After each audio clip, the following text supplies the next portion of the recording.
And then the next question, are there many restaurants, grocery stores in Canada that participate in food sharing? Mm. Oh, yes, we have one that just came up, I guess maybe right before Christmas that we were really excited about, and that's strawberry blonde. So if anybody has food sensitivities or things that they are extra careful about in their lives, like nuts or dairy or gluten, they might know of strawberry blonde being an amazing place to get some really special sweets.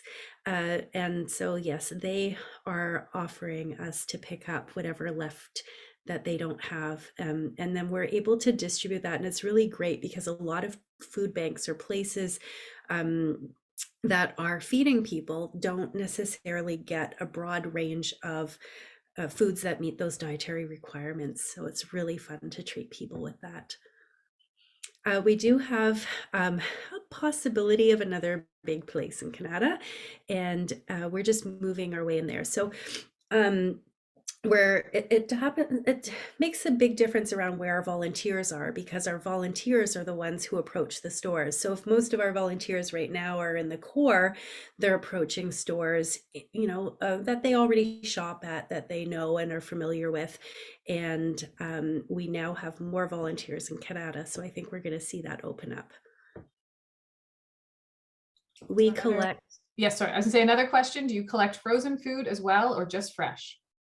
We collect anything that seems to be still edible, and sometimes we've collected things that weren't edible that we could bring to a farm. Or somebody contacted us once, and it was a pet food store, and they had a whole bunch of leftover bird seed, and it was past its best before date, even though it's just for birds, and we were able to distribute it to a bird sanctuary that was very happy to use it. So we will collect anything. And on the topic of frozen foods, during the pandemic, there is a restaurant that is downtown, and they had to redefine what they were going to be offering as food because instead of people eating in, they were only able to do takeout.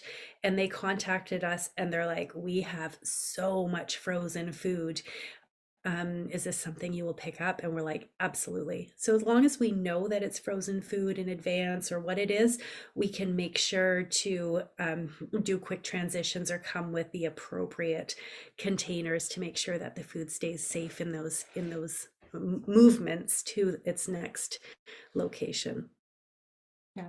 Okay, that's interesting. I would have thought that you couldn't do it, but as long as you have a cooler maybe and the freezer packs and you have somewhere to take it to quickly, it can be made. That's right. And our volunteers have the ability to do some food safety training.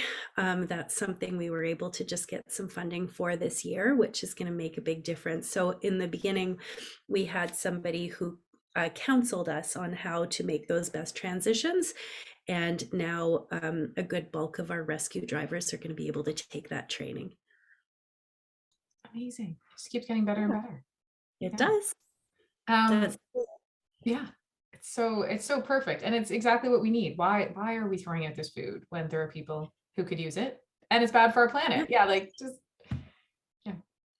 I think because it takes people thinking differently, and it takes maybe a little bit more pressure from the community, from people walking into their grocery stores and seeing the person working and saying, "So what do you do with this food if it doesn't get sold?" And some stores put it on 50% off. I'll show you a little sticker that you sometimes see, 50% off.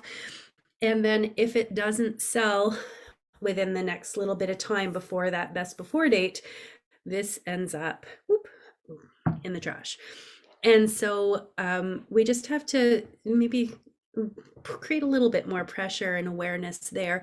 But where is food being wasted? It's being wasted on so many different levels. So in our households, we can make a difference. At our grocery stores, we can ask them what are they doing and saying, "Hey, have you heard about food sharing?" Like, it doesn't take any extra effort. These people are just waiting to be able to come and pick up even a box of groceries that they can redistribute.